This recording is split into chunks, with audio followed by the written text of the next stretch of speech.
जय श्री गणेश। राधे राधे मित्रों आइए गणेश पुराण से तृतीय खंड का चतुर्थ अध्याय शुरू करते हैं।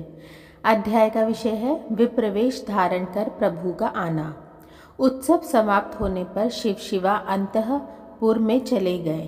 तभी उनके द्वार पर दीनहीन कुत्सित ब्राह्मण आकर पुकारने लगा, शंभो, हे सर्व कामनादायक प्रभो, हे दीन बंधो, मैं भूख प्यास से अत्यंत व्याकुल एक दीनहीन दुर्बल ब्राह्मण हूँ।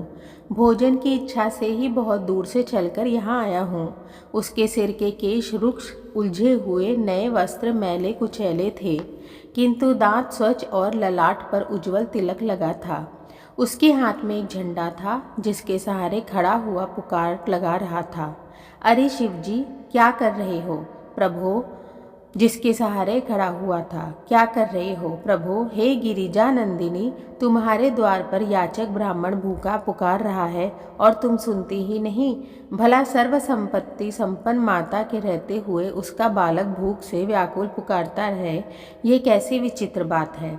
ब्राह्मण की पुकार सुनकर शिव शिवा बाहर आए।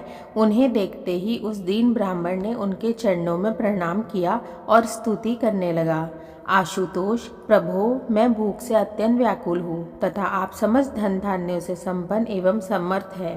हे दीन बंधो, मेरी इस दशा को देखकर मुझ पर कृपा कीजिए। हे नाथ, आपके समान कोई दाता नहीं है। हे माता, आपके समान कोई दयावती माता नहीं हो सकती। विप्र के दीनतायुक्त वचन सुनकर भगवान आशुतोष प्रसन्न हो गए। उन्होंने पूछा, द्विजवर, आप कहाँ से आ रहे हैं? आपका शुभ नाम क्या है? कृपया सभी बातें बताने का कष्ट करें। करुणामयी शैल नंदिनी ने भी पूछा, वेद पारंगत विप्र श्रेष्ठ, मेरा अत्यंत सौभाग्य है जो आप मेरे यहाँ इतना कष्ट करके पधारे हैं।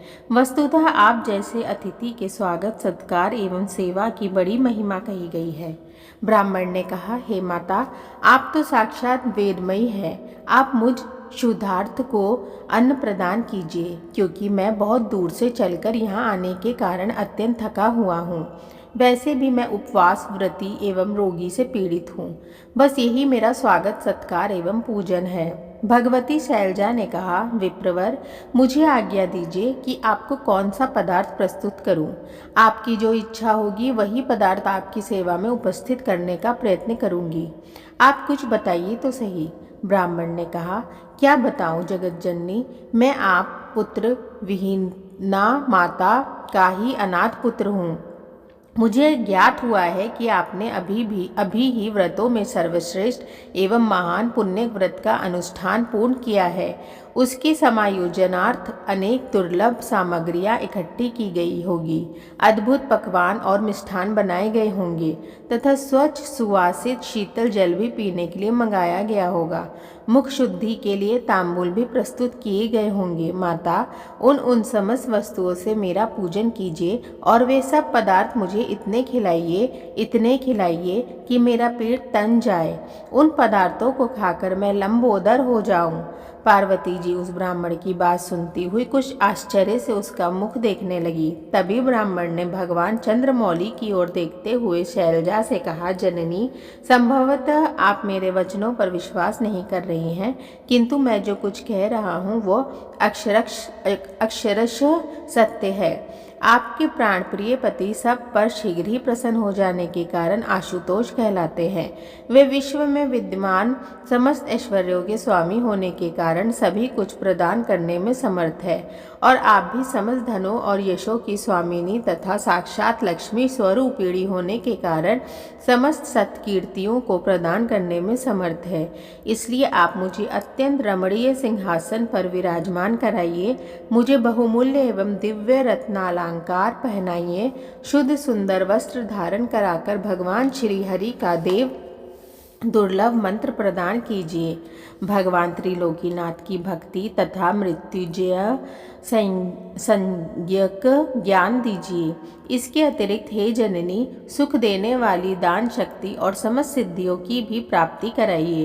पार्वती उसे इस प्रकार देख रही थी जैसे उसकी बातों को समझ ही नहीं रही हो। विप्र भी उनकी भावभंगी को देखता समझता हुआ कहता चला जा रहा था, माता, मैं तपश्चर्या में रत रहने और उत्तम धर्म का पालन करने वाला हूँ।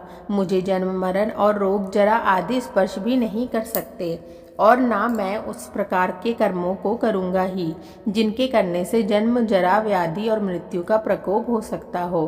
अब ब्राह्मण ने जगत की असारता पर प्रकाश डाला। जगदीश्वरी, यह जगत आपके आश्रय में रहता हुआ भी असार ही है। जो इसकी असारता को जान लेता है वो व्यामोह में नहीं पड़ता। मैंने जगत की यथार्थता का ज्ञान प्राप्त कर लिया है, इसलिए मुझे इसके कारण भूख, काम, क्रोध, लोभ, मोह व्याप्त नहीं कर सकते। फिर आपकी कृपा होने पर तो जगत के कारण रूप इन विकारों का अस्तित्व रह नहीं सकता। हे माता, आप समस्त कर्मों का फल प्रदान करने वाली है।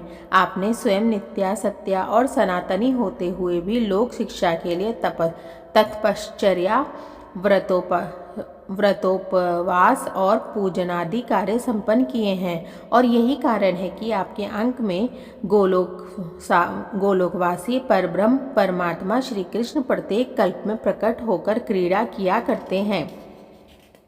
मित्रों, इस प्रकार से गणेश पुराण से तृतीय खंड का चतुर्थ अध्याय यहीं पर रोकते हैं। अगले वीडियो में आगे का अध्याय जारी करेंगे। तब तक के लिए राधे राधे।